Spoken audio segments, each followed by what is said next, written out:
Hello everyone, back for another one. I'm actually back in town from visiting my family in Minnesota.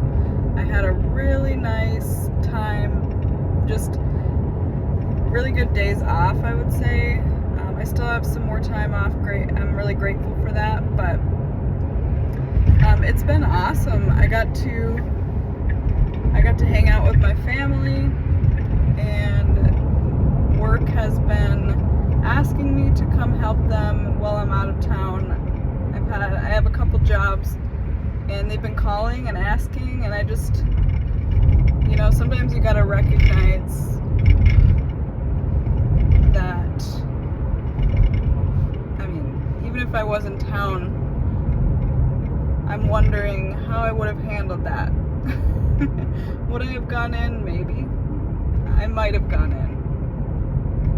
But I didn't have the option since I was out of the state, so we'll see if they ask in the upcoming days. But it's been really nice to decompress and reset almost like my stress and resilience meter, if that makes any sense. If you work in a high stress job and when you have some time off and take a vacation where you have a string of days off, I'm talking longer than a weekend, I feel that really resets you. That puts you in a place where your mind can actually think a little bit more clearly. I think that there's this thing called brain overload. That's just my own term, Karaism, I don't know, call it what you will. But I get this when I am under a lot of different responsibilities and stresses, and I honestly find that the channels of my mind, they become congested. And even if I rest well, I sleep enough hours and take care of my body the best I can with exercise, hydration, and nutrition, it just seems to be like I still need to be topped off a little bit. And so this little experience going back to Minnesota, I live in California. I used to live in Minnesota. That's where I grew up. I was born and raised in the suburbs of Minneapolis. I visited call me crazy, I visited in the coldest time of the year. So I left today. I'm looking a little bit rough today, you guys. Sorry about that. Getting off of a flight, I always feel like I need a shower and totally clean up. I'm sure you guys relate to that, but it's like the coldest time of year. It was -4 when I hopped on the plane in Minneapolis this morning. And I got off the plane in California, and it is 59 degrees, and it feels warmer than that. So I was laughing with my husband because I'm like, this is why we live in California. Just remembering, just to get that little reminder. We had a little bit of snow yesterday, probably 4 or 5 inches of snow. Got to drive in that. I went on Thursday, landed in the evening, and just had a nice, dinner on the way back home with my mom. And then the next day, we went and played pickleball. My sister joined us. It was myself, my stepdad, and my mom.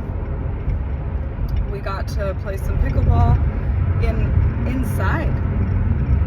Let me know if you guys play pickleball or what you think of it. It's having its moment right now, but it might actually be here to stay. I don't know. What do you think about that? I think it might be here to stay because it's super fun and it's not that hard to learn. So I feel that, and it's free once you get the rackets pretty much, unless you pay to go in an indoor place like I did, where my mom set up the appointment. But I just thought it was such a fun time. My sister had played for the first time, had never played before, and she did pretty good for her first time. And we just, played for an hour. And then they had almost like a tap room and an appetizer setup where you could eat more than just appetizers. But they had this setup where it was how breweries and at bars you have tap handles. So you could actually scan a card that they give you and you can pour your own. So that was pretty interesting. I had never seen a setup like that before. They had lots of different beers available, ciders. They had some seltzers and also a couple pre-made cocktails and non-alcoholic options. So there was just a little bit of something for everybody there. and the drink that I got, it was a little bit too sweet, so I didn't end up finishing it. I had to ask for some help to finish the drink, but it was like a toasted pineapple margarita, and I noticed that people were trying small amounts of these drinks. My mom showed me that. She goes, oh yeah, you can just test it, like you can pay for like by the ounce. So I go, amazing, that is exactly what I want, because I think this might be too sweet. So I go and I do that, and all of a sudden, like, it's not working, right? And I'm like, okay, what's going on? Like, I try, you know how sometimes things can be finicky, like card readers, so I like try a couple different ways, and I still can't get it. So an employee comes over, and they're like noticing that I can't get the pour, and she goes, oh yeah, okay, do this. And then I tried shutting it off, like in the middle of the pour, just because I wanted to not try the whole pour. I didn't know if I was gonna like it. And anyway, she was like, oh no, you can't do that with these ones. And I'm like, oh, dang it. So I ended up getting that as my drink. I didn't really feel like having much at all, so I didn't really feel like going back and getting anything else to drink that evening. So I got some help from my family members who wanted to taste it, and it all worked out. And then we came back to my mom's house, and we played Settlers of Catan, which my family, everyone but my sister had played. No, my sister was the one who had played. My mom and my stepdad had not. So my sister and I taught them, and my stepdad won, which was very fitting because we got that game for him for his birthday recently. And so he was like learning, and they like trivia games and different types of games. And if you know Catan, it kind of takes a little bit to get into it. It takes a couple times, maybe 2-3 times to start having fun, because there's so much to kind of like learn when you're first starting out, and like the strategy that's involved, and learning all the different ways that you can win the game. You kind of have to like play several times to kind of get the hang of how to make it fun. So I was just kind of explaining, make sure that you don't give up after the first time like I did, because that's what I did. I tried Catan like many years ago, like 7 years ago, and I didn't really have any fun because I had to keep asking like questions the whole game, and I was very like led by my friends throughout the game, and I just felt like I wasn't really having the experience that I wanted. So once my husband and I got together, we started playing the game more, and he taught me a lot of different ways to play, or strategies of winning, and he's really good at it. So I got to practice with somebody who challenged me, and so now I can do that for my family, and it sounds like they had fun. I could tell my mom was a little bit frustrated with it, but yeah, I think it was great to just kind of have like a chill weekend, and then not really be on the move like every second. We kind of did breakfast the next day, went to a new cafe, got out in the snow, and we went on a little walk in the woods through the snow, and that was great. Getting movement, getting exercise in. Did a lot of that this weekend, which was something I didn't expect, so I'm grateful for that. And pretty much everything on the flights was smooth, which doesn't always go according to plan, as you guys know. So I'm super happy. Glad I don't have to go back to work immediately tomorrow, and I have a little bit of time just to keep resetting and get things straightened up around the house and just restored.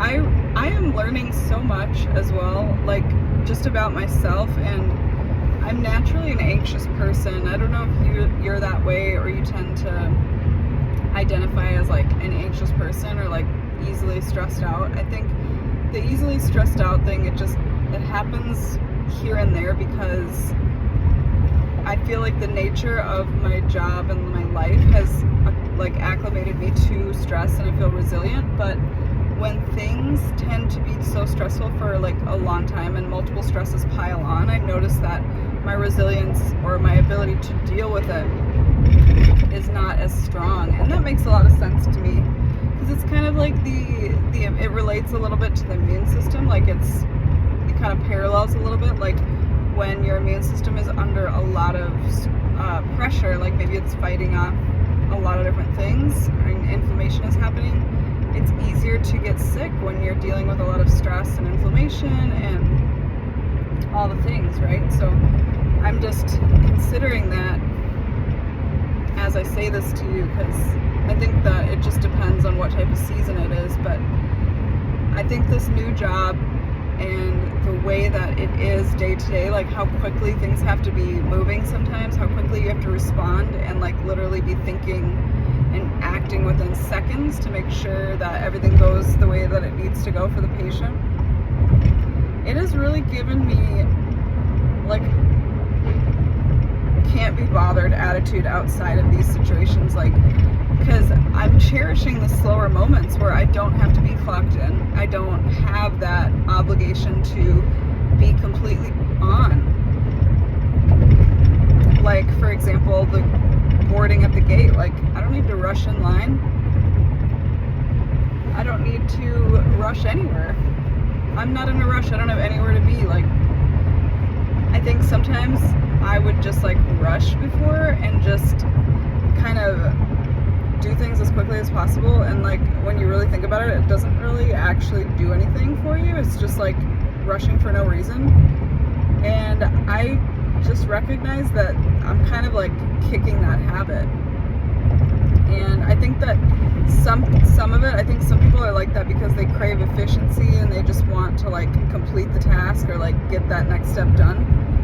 But I don't know, for me and where I'm at, I think maybe I'm just recognizing how nice it feels not to have to be in that headspace when I'm not at work. Because when I am at work, it's like game on, right? You have to be on, and you can't turn it off until you're clocked out or on break or something. So yeah, I learned that about myself this weekend and the whole stress thing. How are you guys doing? I want to hear if you're off this weekend or if you're working and like how your day's going. Just share if you feel, and maybe something you learned about yourself recently as well. Like I'd love to hear what you guys are learning as well. Connections you made when you started a new job or whatever. That's always super fun to relate to and hear. Yeah. It was honestly so refreshing. I've said that so many times, but I'm reflecting now how much I really needed that. And I'm glad that my schedule is set up to where my days of work were at the beginning of the week and I have these ones at the end of the week. So it's kind of like no time, I haven't taken any time off. It's just organized in a fashion that feels like a lot of time has passed. So I'm excited.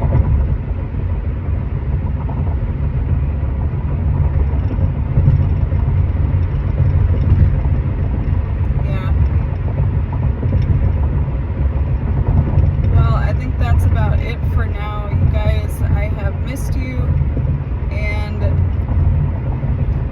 these vlogs, they've kind of given me this like it's been something I've looked forward to. I've got to be honest with you. I like talking to you. I like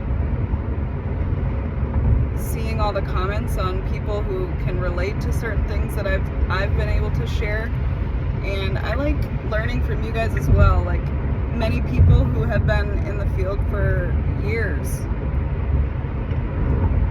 I see your comments, and it's just